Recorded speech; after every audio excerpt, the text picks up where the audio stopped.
Meet Friday about 2 o'clock, if that's all right. Yeah, that'll be okay. Yeah. And Sarah, with you, I know your house was recently attacked. I have information, quite reliable information, that was Akil, Kasim, Jack. I don't know if you've heard any of those names as being involved, but yeah, I have actually. I know you're on about. Yeah. So that's quite interesting. So let's see what West Mercia Police will say about that one, eh? Yeah, well, I'll go through it all with you. I'll see you on Friday then. Thank you. All right. Thank you. Bye-bye. Bye. That's weird because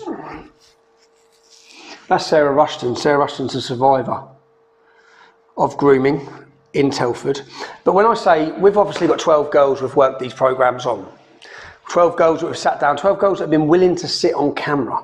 But I've approached dozens and dozens of other women about historical abuse against them. Names I'm given names, I look into it and I go and try and find them. Now this lady, I'm heard, has helped lots of other victims.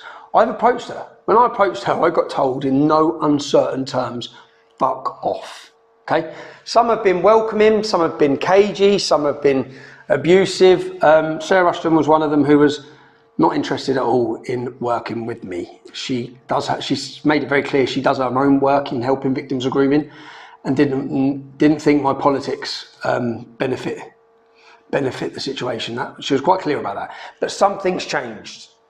Something's changed. For her to now, I've left my phone number with all of them.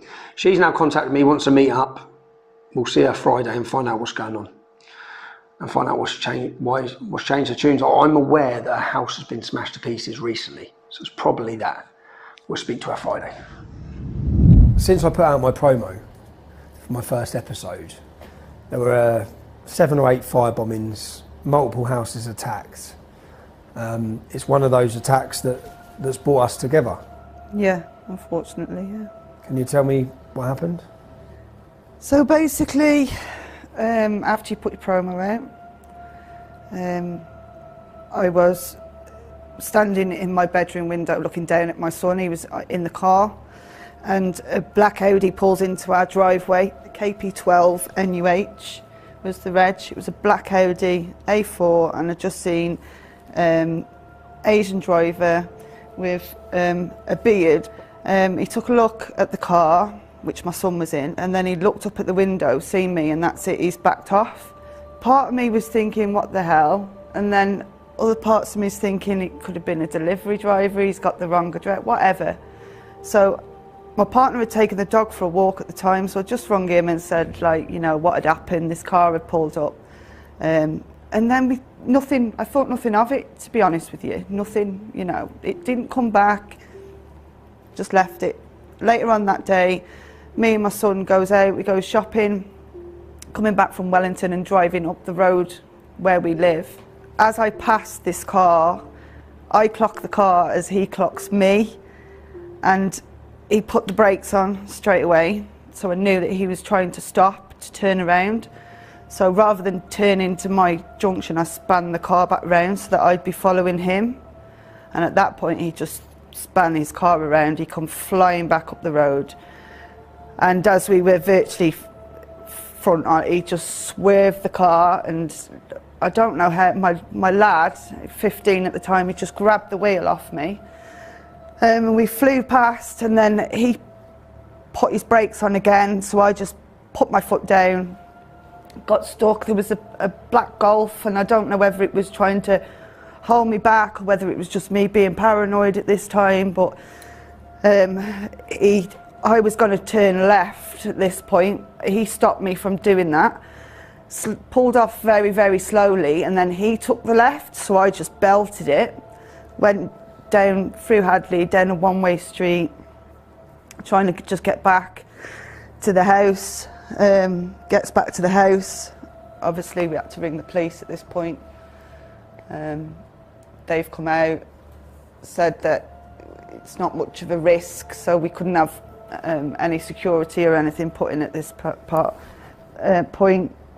So at that point, they just put a firebox so that nobody could send anything. So a car has essentially come to your house and it's tried to ram you off the road? Yeah. And you just read out the registration plate? I'll never forget that. You'll never forget the registration plate? No. You gave the police the registration plate? Straight away, yeah. And what have they done? They said that they put it onto the AMPR and they'd done door-to-door inquiries down the road that it happened, looking for CCTV. But would you believe that they've got the car pulling up outside my house, they've got the car driving down the road when he rammed me, and they've got him driving back up the road, but the only part that they're missing is the point where he actually tried to ram me off the road. What they're saying is it's got multiple people on the insurance, so they can't prove. Have they made an arrest? Have they been and spoke to anyone? No. No. They haven't even spoke to anyone? Because they can't prove the driver. Okay, and I've got that registration plate, so I'm going to have a look at who owns that car, yeah? Myself. That was one day. What happened then after that? So we've had it investigated, and that car was owned at the time by Nasser Hussein. Nasser is also known as Harry. Now let's have a look at the family tree from our episode 2, where we looked at Munchie as the main target for the main alleged rapist. Who's Harry? Harry is Munchie's brother. You can see how intertwined and connected all of these incidents and families are. It was about 2 weeks later. It was 20 past 12 over night time. I'd literally just fallen asleep, and then there was all this commotion.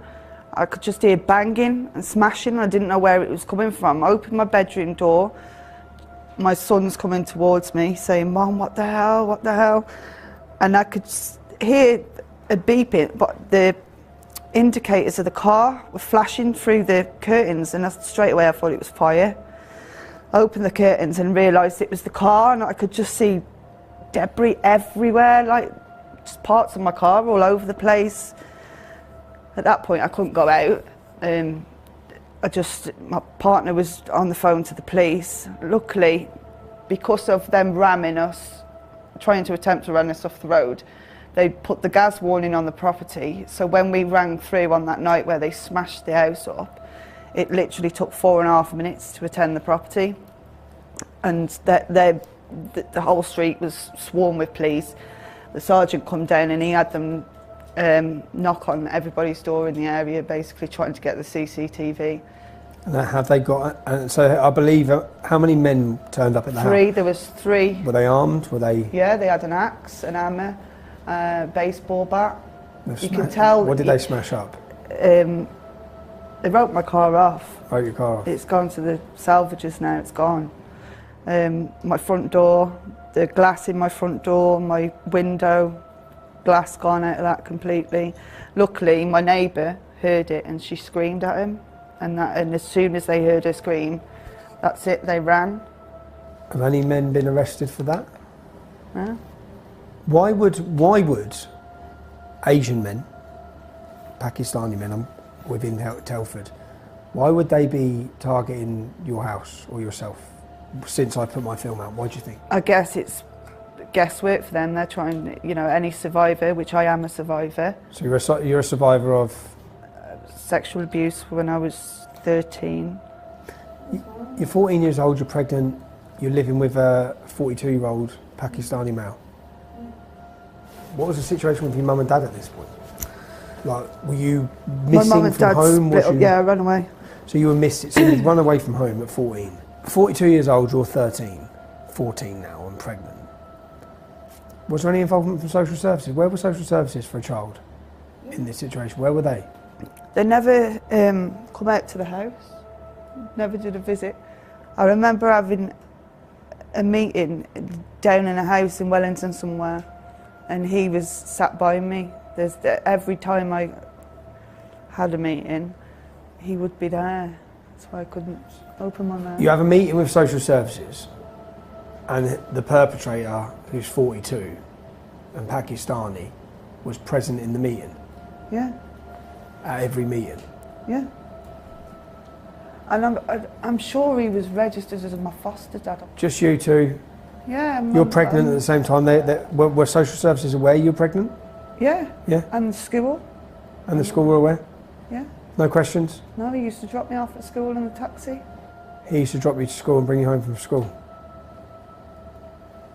And you've run away from home and you're living with him, and there's not a... And so the man who was raping you was taking you to meetings with social services, and they were sitting and holding the meetings in front of him and with him about your protection? Yeah. I wasn't put on no child protection order or anything like that. They never looked after me. They just left me there. And maybe I was a bit troubled, but come on. I was only 13. I was only little. Nothing to me, really. Did he give you a drink or drugs? Yeah. Well, How often? Weed every day. Yeah. Drink as and when I wanted it. But to be honest with you, the drink was more Terry. Terry is on. It was hooch. Remember that hooch? I remember apple hooch. That's what he used to. Did you have your baby? Yeah. So you had your baby at 14? Yeah. This man, the main perpetrator, we were looking at him last year. We were getting close to him. As part of our other investigations into grooming within the town of Telford, unfortunately during the filming of these documentaries, he passed away without ever facing justice. Bless you. Thank you very much. Thank you. No problem. Bye-bye. Thank you.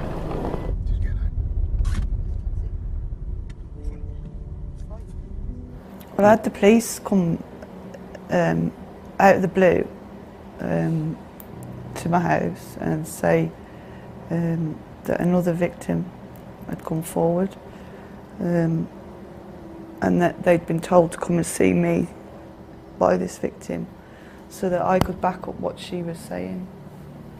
Had you ever been to the police previously about him?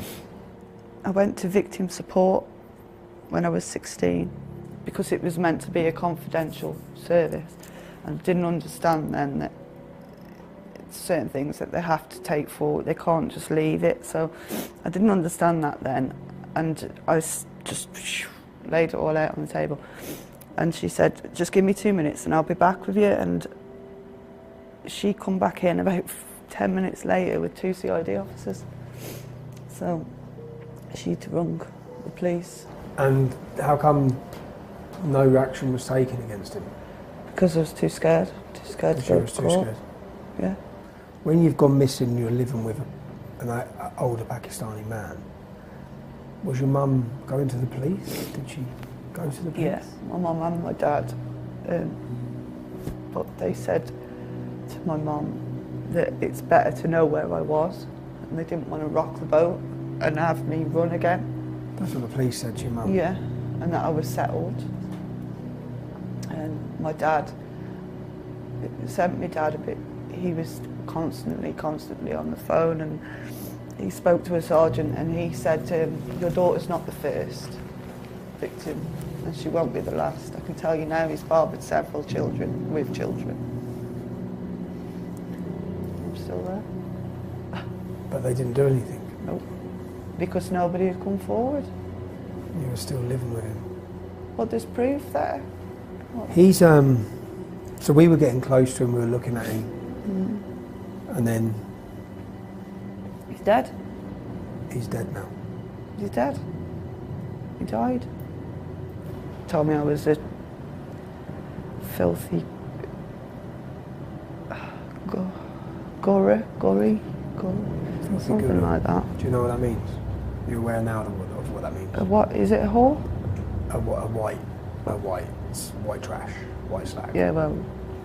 So it seems that your perpetrator took you as his property, as his singly. They said that I was damaged goods when I got pregnant, so they couldn't use me anymore. Once you were pregnant. Which they couldn't, could they? If I was pregnant, they couldn't sell me up and down the country, could they? With a bum. What I know recently you've took part in there's an independent inquiry in Telford that's happening now. Waste of time. What makes you say that? One, it's funded by Telford and Wrekin Council, and I can't trust them. How can I trust anyone? You know, 1996, 97 was my case when it was live. And you've got head of children's services, it's Graham Bold. That, you know, that really puts... Do you feel safe to name people?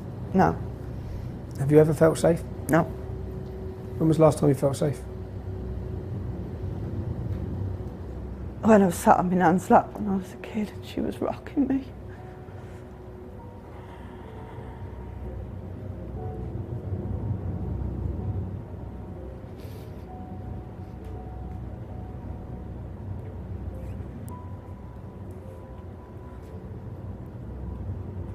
I just come hard faced now. But I've got the attitude that nothing bothers me, but it does. I'm a complete mess.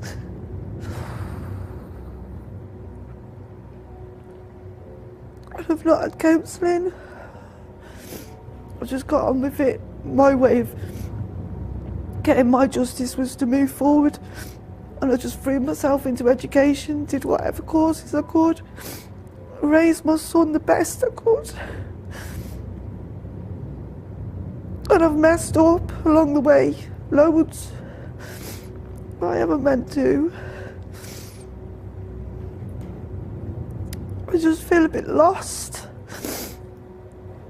and angry because I never knew this was going on. I thought I was the only person back then.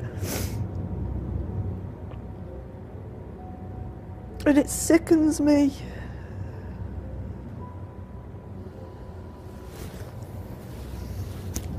I know that this is difficult and then for you to sit and talk through. Do you mind if I ask why you're saying?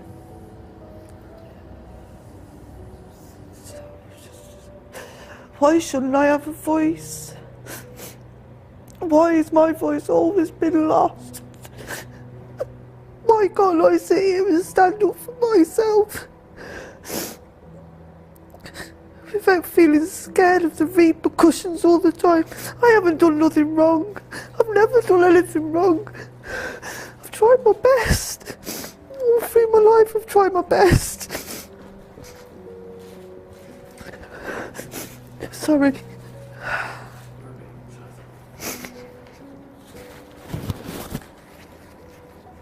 And then you got them walking around the streets still.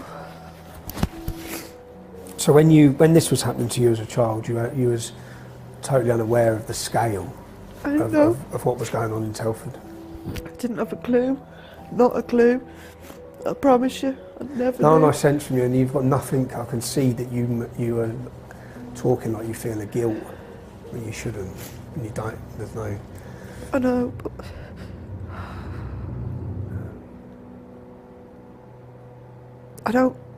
I don't understand why I chose to go and live with him and everything, but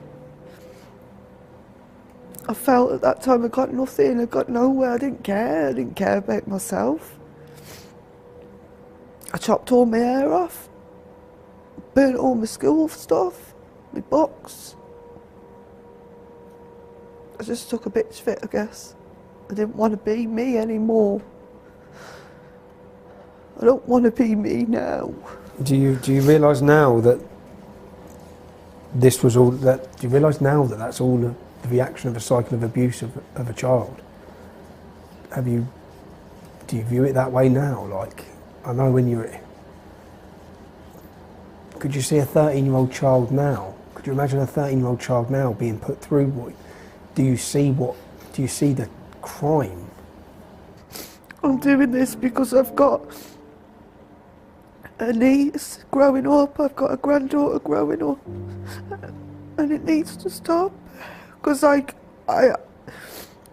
won't be able to handle it if anything happens to them. Do you mind if I ask you about your experience at that age of the police? I didn't see him. You never saw them? No. The only time I seen them was when they come to arrest me because I jumped a taxi from Shrewsbury. I was scared. So I jumped a taxi. 2 weeks later they come to arrest me and took me back, and And they took me back to Shrewsbury, because that's where I jumped the taxi from. 2 coppers as well. I was on my own. I was only 13, I'm on my own. They took me all the way back to Shrewsbury, to the cop shop. And as we're pulling in, this other cop car comes, they wind the window down, they have a conversation, and he turns around and says, yeah, I'll be with you when I've dropped this dog off into custody. Me? How old was you? 13. 13.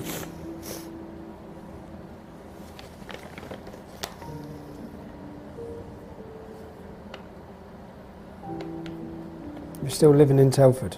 Yeah. Are you aware of any abuse that's still currently happening? Is this problem current or is it historic? Current. It's current. Yeah.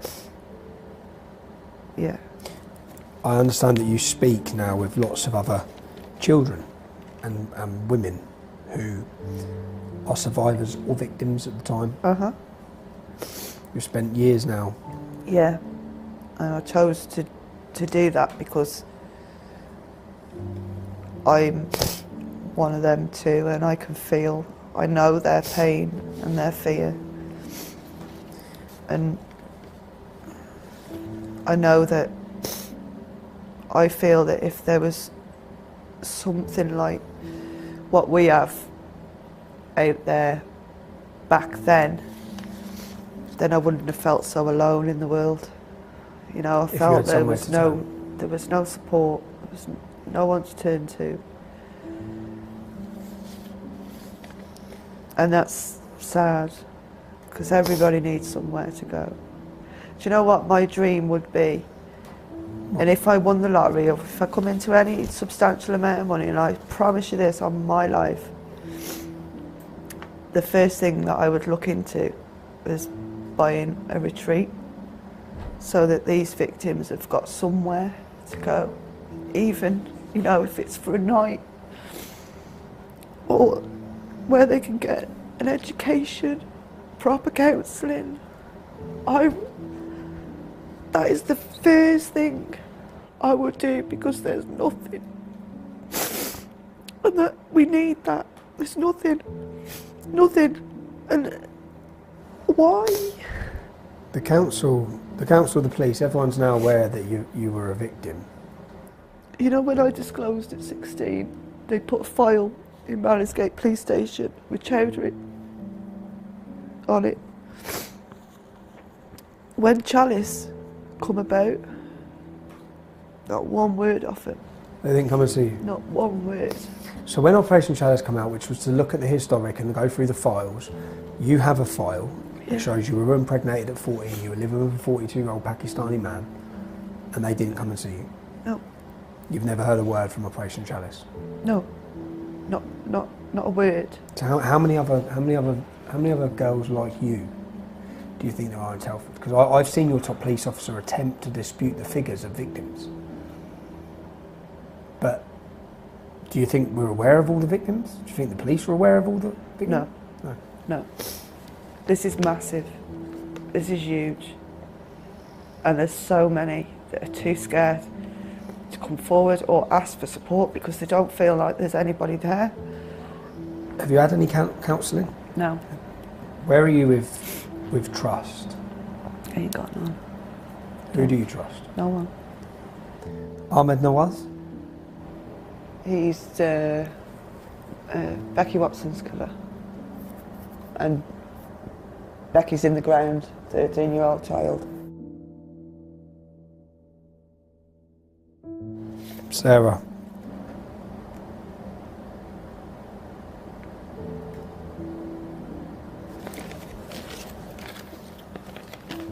Yeah, I'd just like to thank you. I'd like to thank you for taking the time.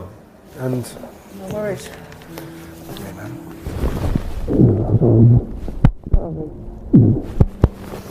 Sorry. No, don't be sorry. You've got nothing to be sorry for, man. It's horrible seeing you relive it. But yeah. Thank you. You alright? Yeah, I'm good. You've done great, man. Yeah, I'm okay. That must be fucking horrible. Yeah. To talk through in front of 3 total strangers. I wanted to meet you today because I'm a little bit concerned at the fact that I watched a video of yours and you said that you've got all of these people coming forward to you and you're not the right person to be dealing with them. And knowing what it's like to be in that place where you think that there's no one and no support or whatever is a really dark place to be. And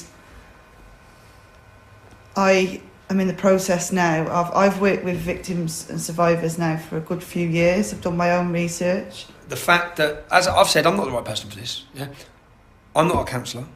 I am not the right person. But I have had some people contacting me, and if you're a survivor, so you'll understand fully. Which is why now I've set up my own organisation now, and that's called SAVE. It's going to be a survivor-led organisation because there's a lot of survivors out there, and our purpose will be to rebuild that victim's life, not take them back to the trauma, look forward instead of back. And I know that that's going to take a lot of hard work because I've already been doing that. I'm hoping that this is what you're saying, so when girls come forward to me, there's a way I can direct them. Yeah, absolutely. Maybe if there was something back in 1997 when my case was live, maybe then I would have had the strength to go forward. Maybe there wouldn't have been other victims. I'll always carry a lot of guilt. I saw that. Because I know there's other victims of the same perpetrator, and like I say, I'll always carry that guilt. But this is about now looking forward. You said it was your dream, yeah? So is this the first step? This is the start. And for you, you know, so I've contacted a post-traumatic stress disorder, an organisation who deal with military personnel. They deal with women as well. They do a in-depth therapy, yeah, intense therapy. I've spoke to them about the possibility of 3 or 4 girls going for a retreat, yeah. Would it be something you'd be interested in? Absolutely. But they would coach you, so then you can coach other girls that come in and help them. Yeah, so say girls should be interested in. Yeah, definitely. We'll make it. I've spoken with them. They want to meet you. I've told them, explain the whole situation. We'll put you both in contact. Well, thank you. That's positive. If there's girls watching these films, they don't know who to turn to. They don't want to ring the police. I'm finding they don't trust the police, don't trust the council. All of these groups have failed them, but they need someone to speak to. How are they going to speak to you? At the minute, I'm going to do like a Facebook group just to get the name out there, basically. I'm going to have cards made up and some flyers, so at your next protest, maybe I can hand some out if you want. We do have, every time we put something out, more people come forward. Yeah. As I said, I'm snowed under. I don't have the team to do it. Yeah. I do not have the team to do it. Okay, well, Sarah, you're going to face a backlash. Yeah, absolutely. Unfortunately, as is each one of the survivors in this. You are a survivor. I wish you every luck. And we've ended our meeting better than the first time we started. I'm sorry about that, Tommy. Don't be. I get it. I am sorry, but you know, I get it. This means a lot to me. No, I get it. And as I said, you're totally right as well. It should be non-political. It should be non-this. It should just. And I'm the wrong person to be involved in that. This is like people's lives. Yeah. You know. I know. Forever. Come back to me when you've got your website. Come back to me when you've got any information, and I'll make sure that the people watching our videos are aware of who they can contact and how they can contact you. Yeah, nice one. Cool. Thank you. Thank you. Cheers. Right, so I'm here. It's quite a big day for me today. I'm here because I support the survivors, and with Tommy doing a documentary, I need there to be a place where them survivors can go for support.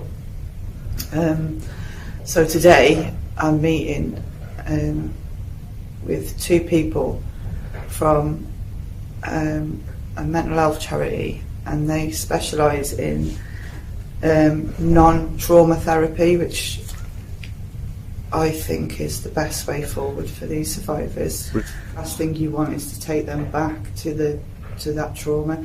This is about rebuilding their lives and not taking them backwards.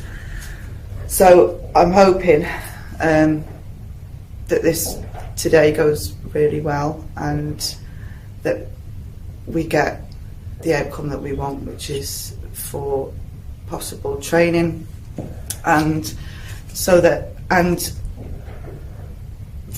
maybe I will have the therapy, try it out, and then maybe then I will be able to then pass that therapy on to the people that I work with. SAVE is a survivors-led organisation, so I'd like all of the ladies who are involved to do this therapy as well, and for them to be able to deliver it as well as use it themselves. So hi Sarah, I'm Vicky, my partner Mick. Yeah, I'm Mick. Nice to meet you. Nice to meet you, yeah. So Sarah, do you have any questions? I have, yeah, I've just wrote a few down. Well, I think that's probably the best way to start, really. What I really need to know is what it involves, what the therapy involves. I'm quite interested in the non-trauma therapy, because I think for the survivors that's the best way forward for them, because I'd never want to take them back to that trauma. I'm all about rebuilding their lives, moving forward. Even though you'll never get over what's happened to you in the past, you can make a better future, I truly believe. I'm ex-military. I served in the military for 30 years. Thank you very much. So I ended up in lots of rooms where I was training the military, and they were presenting things like nightmares, flashbacks, which really it was then sort of given the label post-traumatic stress disorder.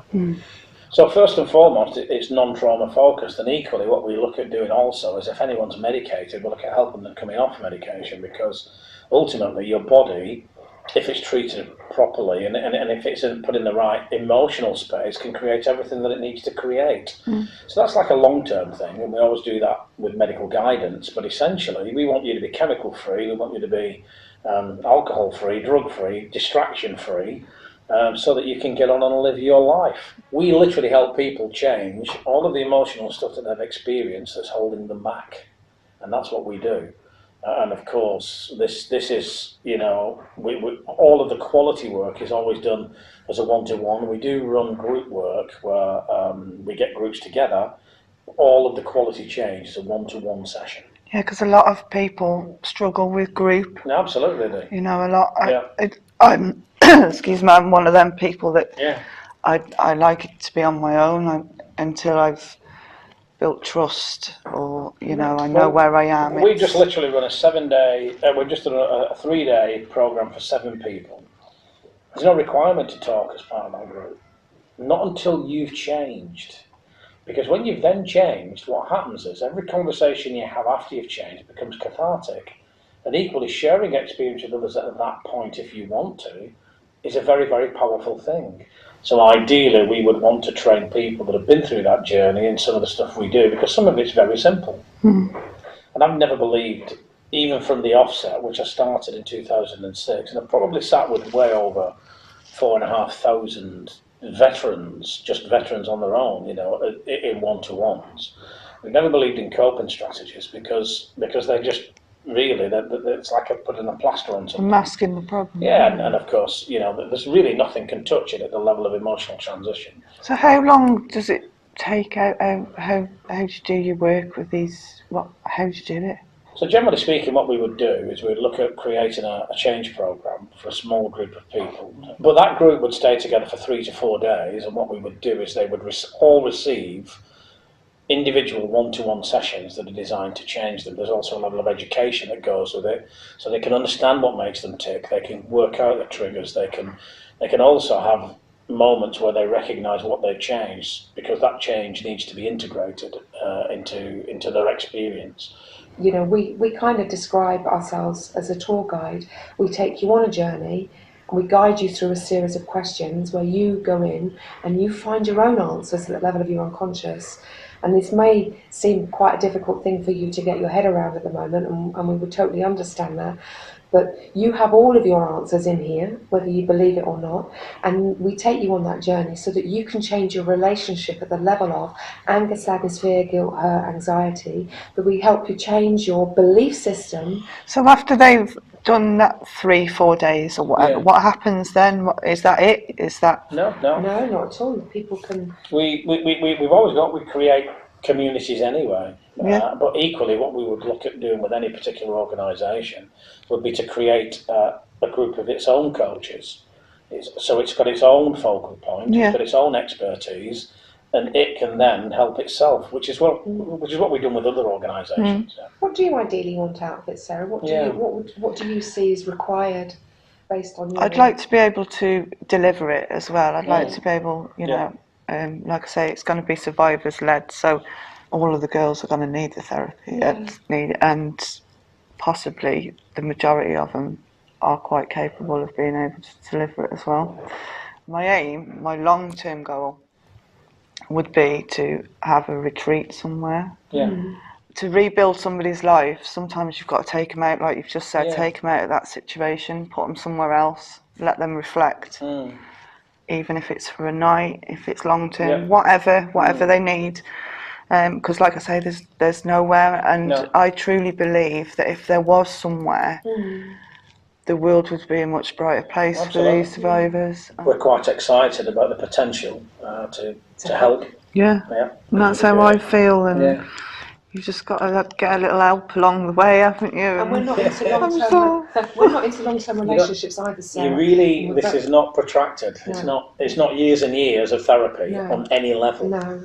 You know, some slowly, some quickly, but essentially, once you start to change emotionally, the transition is pretty quick. And it might mean that some of the survivors, as you call them, may need to come on a couple of change programs. You know, and you know we will be there to assist until people are in a resourceful space.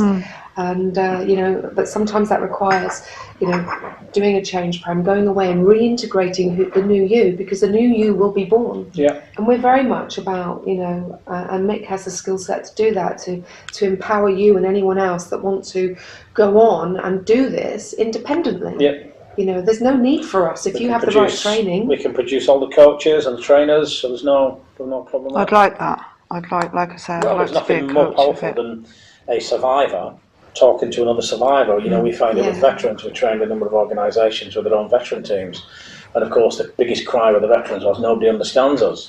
Well, actually, nobody understands a woman that's experienced some of the stuff that she's experienced. It's unreasonable to even expect them to do that. There's nothing quite like veterans helping veterans or survivors helping survivors. Because they've got the understanding. Yeah, they have, Again, going back to my retreat idea, I'd like to be able to cater for the children as well. So bring your children as well, because we have a system. It opens the doors. We have a system for children that is second to none. I can't think of anything more powerful. Let's do it. And the proof of the pudding's in the eating, right? So we're all about results. Yeah, let's do it. Cool. Okay. All right then. Yeah. Are we done? Oh yeah. Oh, I think it went fabulous. Couldn't have gone any better. Really, really positive. I'm really, really excited. Like, that's a major step for us in the right direction. They totally get it. Their dreams and goals are the same as mine, which is amazing. What's going to happen is I'm going to have the therapy, and then they're going to train me to be able to deliver the therapy in our own group. So hopefully there'll be groups all over the place, all over the country, not just in one location, because it's, you know, it needs to be a national thing. But that way, I think it went really, really well. We need some nice people, really, to make some nice donations. Anybody got a 6-bed house we could lend for a week? That'll do. It's going to take a lot of hard work, but this will work. This is the way forward, and today that's the major step in the right direction to where we want to be. just catching up on how the meeting went with Sarah and the mental health organisation, and it looks very positive. One point, when I was watching Sarah at the end, she says, we need some nice people, really, to make some nice donations. Anybody got a 6-bed house we could lend for a week? That was it. it's a location for a retreat for the girls, and I know the perfect location. I actually hired the venue years ago for filming, and it's perfect for this. So I'm going to contact the owner and see if there's a chance that maybe the girls can use it. And I just know for what it is, for where it is, for the location, for everything, it's perfect for them. So let's see if we can put that into action. Yeah, we're just approaching. How do you feel about this place? Excited. Okay, it's lovely. I'm just hoping that this is the start of my dream that I've always wanted. Because it's needed more than anything right about now. Oh my god.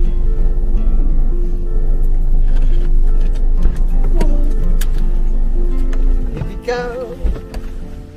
Oh yeah! How beautiful! Look at this! Do you believe this? I feel like I'm going to wake up in a minute. Oh, oh, it's so beautiful! Oh, I can't believe it! How you diddling? Oh, I'm so You okay? excited! Don't ask, you don't get in the cup. No. Yeah, sure. There's a fire pit here. Yeah, the fire pit and the Barbie. Oh. Yay! Got a nice living space here. Whoa, where have we got? She's still in the living room, Michael. Yeah. Bim. Oh, there she is. Amazing! So how many does that sleep? 1, 2. It sleeps, it's 6, isn't it? 6, and then, yeah, obviously, that room there Yeah. as well. And what a lovely setting, yeah? Yeah. It's a lovely So- setting. When it comes to training, will we do it in there and then? Yeah, we'd use We've some of got these to work bigger out- rooms. we've got to We'll work out work the out spaces, a yeah, plan for Because we'll that. need a sort of space where we do the communal stuff. Yeah. And then, because there'll be 2 of us here, we'll need 2 spaces. So we may end up having to use the bedrooms or something, Yeah. or if Yeah. it's nice, we can use outside. Yeah. Thank you. Cool. Thank you for meeting me again. Yeah, nice Oh, one. what a street! Thank you so much. We'll keep in touch. Yeah. And we'll sort out dates and things. Lovely to see you again. I can't wait to talk to you one day. You'll love it. Get some marshmallows on that fire. And I'm telling you now, no, I'm not doing the boat. I bet you by the end of the week we get you doing the boat. I bet you do. I bet you do. Can you just see how much I've changed since being here? Just being out. It's raining and I'm sat here like it's middle of summer in Barbados. With me 2 swans and me, one of them baby ones called cygnets. Look at them. This is what we need, guys. It's almost like surreal. It's like I said, I had to pinch myself. Is this happening? Like, am I here or am I dreaming this? But now it's perfect. Look at the land. Just to go for a walk. I've just been for a little drive around the land, and even that, it's just perfect. If you just want to be on your own, there's a lot of space here to be on your own and reflect, and that's what a lot of us need, I think. Download Getter now from the App Store to follow my every move. They have tried to hide these crimes for decades. Now they try to silence us on all their social medias. We need you to share this promo everywhere. Put it in your WhatsApp groups, send it to your families, send it on your email lists, and make sure everyone joins Getter.